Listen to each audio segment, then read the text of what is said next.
अस्सलाम वालेकुम and welcome to my channel. आज की इस वीडियो में हम 10 इंग्लिश फ्रेजेस देखेंगे। ये फ्रेजेस ऐसे फ्रेजेस हैं कि ये हमें अगर एक फ्लुएंट और एक आउट क्लास इंग्लिश स्पीकर बनना है तो ये फ्रेजेस हमें आने चाहिए। हम फ्रेजेस देखेंगे, उनकी मीनिंग देखेंगे और उनसे रिलेटेड सेंटेंसेस भी देखेंगे। So let's get started. Sentence number 1 है अ नी जर्क रिएक्शन। इसका मतलब है किसी भी सिचुएशन का फौरन रिस्पॉन्स करना। कोई भी ऐसी सिचुएशन आ जाए, यानी उसमें फौरन रिस्पॉन्स से मुराद यहाँ पे है सोचे समझे बगैर किसी भी किस्म का उस पर रिएक्शन दे देना, रिस्पॉन्स कर देना। एग्जाम्पल देखें। In a knee jerk reaction after the big defeat the coach dropped many of the players and fielded a new look team for next match. यानी बहुत बड़ी मैच में नाकामी के बाद जो टीम का कोच है उसने बहुत ज़्यादा प्लेयर्स को ड्रॉप कर दिया और अगले मैच के लिए नए प्लेयर्स को रख दिया। यानी एक डिफीट से उसको ऐसा झटका लगा, उसने सोचे समझे बगैर काफ़ी प्लेयर्स को टीम से निकाल दिया, यानी जिन्होंने परफॉर्मेंस नहीं दी, और अगले मैच के लिए उसने नए प्लेयर्स को टीम में जगह दे दी। ठीक है, तो ये होता है sudden reaction, a knee jerk reaction. To split hairs यानी कि उन चीज़ों पे आर्ग्यू करना या वरी होना जो इतनी अहम नहीं है, यानी इतनी इम्पोर्टेंट नहीं है, फजूल में ही उस पर बहस किया जाना। जैसे कि if we continue to split hairs we will never get this project started. मिसाल के तौर पे दो स्टूडेंट्स हैं, उन्हें कोई प्रोजेक्ट दिया हुआ है और उसमें छोटी छोटी बातों पे वो आर्ग्यू कर रहे हैं।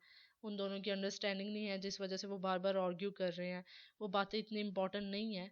तो उसी चीज़ से रिलेटेड है कि अगर यही करते रहे, आर्ग्यू ही करते रहे, तो हम अपना प्रोजेक्ट को स्टार्ट ही नहीं कर सकेंगे। ठीक है। इसी तरह श्रूड, श्रूड ये वन वर्ड है मगर बहुत ही इंटरेस्टिंग है। ये हम उस बंदे के लिए श्रूड वर्ड यूज़ करते हैं जो कि बहुत ही चालाक इंसान हो, या फिर जो भी सिचुएशन चल रही है उस सिचुएशन को फ़ौरन ही जज करके उसके अकॉर्डिंग सारा कुछ हैंडल करे। उस बंदे के लिए हम श्रूड का वर्ड यूज़ करते हैं। यानी सिंपल वे में एक बहुत ही चालाक और होशियार बंदे को हम श्रूड कह सकते हैं। Ali is a shrewd man, यानी एक बहुत ही चालाक इंसान है। ऑब्स्टिनेट, ये भी वन वर्ड है ऑब्स्टिनेट। इसका मतलब है refuse to change your opinion. यानी सामने वाला आपको कोई मशवरा दे रहा है कि यार ये कर लो, आप उसके उस मशवरे को बार बार रिफ्यूज किए जा रहे हो, आप को उसका ओपिनियन नहीं चाहिए। एग्जाम्पल देखें। We were frustrated by his obstinate refusal to sign the contract. यानी हम फ्रस्ट्रेट हो गए हैं, उसने बार बार यानी रिफ्यूज कर दिया कॉन्ट्रैक्ट पे साइन करने से। ठीक है, तो ऑब्स्टिनेट का ये मतलब होता है। At face value, at face value यानी कि किसी चीज को एक्सेप्ट करना जैसी वो हो। ठीक है, कोई भी चीज को जैसी वो चीज है उसी हाल में उसको एक्सेप्ट करना। एग्जाम्पल देखें। There are some things we accept at face value despite the fact that they really make no sense at all. ठीक है। इसी तरह से to have a crack at something, to have a crack at something किसी चीज को पहली दफा और जोश व खरोश से करना। यानी कोई भी ऐसा काम जो कि हम फर्स्ट टाइम कर रहे हैं और बहुत ही जोश व खरोश से कर रहे हैं। जैसे कि even though she had never tried climbing before, Amna decided to have a crack at it. यानी उसने कभी आज से पहले नहीं क्लाइंब किया, समझ लें दरख्त को या किसी भी चीज़ को, तो उसने सोचा कि वो ये चीज़ करेगी। To have a crack at something. ठीक है। इसी तरह to burn the midnight oil यानी रातों रात कोई काम कर देना, टास्क को लेट नाइट कंप्लीट करना। रातों रात जिस तरह एग्जाम्स में होता है ना, मोस्टली रातों रात तैयारी करना, उस तरह से। It is very very hard assignment and I had to burn the midnight oil to get it completed on time. ठीक है, बहुत हार्ड है कि जिसकी वजह से पूरी रात जाग के इसको कंप्लीट करना है।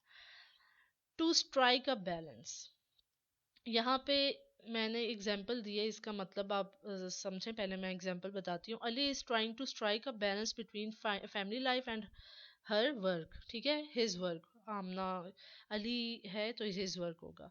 यानी कि दो चीज़ों में बैलेंस रखना। ठीक है, यानी इक्वली फैमिली को भी टाइम देना, इक्वली अपने काम को भी टाइम देना। तो ये टू स्ट्राइक अ बैलेंस, दो चीज़ों में बराबरी वाला बैलेंस रखना, ठीक है। इसी तरह टू लेट ऑफ स्ट्रीम, यानी कि कुछ ऐसा करना या कहना जिससे गुस्सा कम हो। जैसे कि एग्जांपल देखें, many people find that physical activity can help to let off stream after a stressful day. यानी अपने पूरे दिन के स्ट्रेस को लेट आउट करने के लिए लोग ऐसी एक्टिविटीज करते हैं, फिजिकल एक्टिविटीज या दूसरी तरह की, जिससे उनका जो पूरे दिन का स्ट्रेस है वो भी खत्म हो जाए, ठीक है, गुस्सा कम हो जाए, पूरे दिन का स्ट्रेस कम हो जाए। इसी तरह टू काउंट वंस ब्लेसिंग, नेमतों को गिनना या नेमतों का शुमार करना। जैसे कि I try to remember to count my blessing every day. मैं अपन जो हमें रोज़ की ब्लेसिंग्स हैं उन्हें काउंट करने की कोशिश करती हूँ। यानी एक तरफ से देखा जाए ये भी एक खुदा की हम पे नेमत है, हम सांस ले रहे हैं, अपनी पसंद की चीज़ें खा रहे हैं, तो इन सारी चीज़ों को काउंट करना, गिनना, इन चीज़ों का शुक्र अदा करना, ठीक है। तो ये थे 10 फ्रेजेस जो कि बहुत ही इंटरेस्टिंग थे। इन्हें आप लाजमी अपनी डेली रूटीन लाइफ में यूज़ करना शुरू करें, ताकि आप एक आपसे जब सामने वाला बात कर रहा हो आपका एक अच्छा इंप्रेशन बन रहा हो।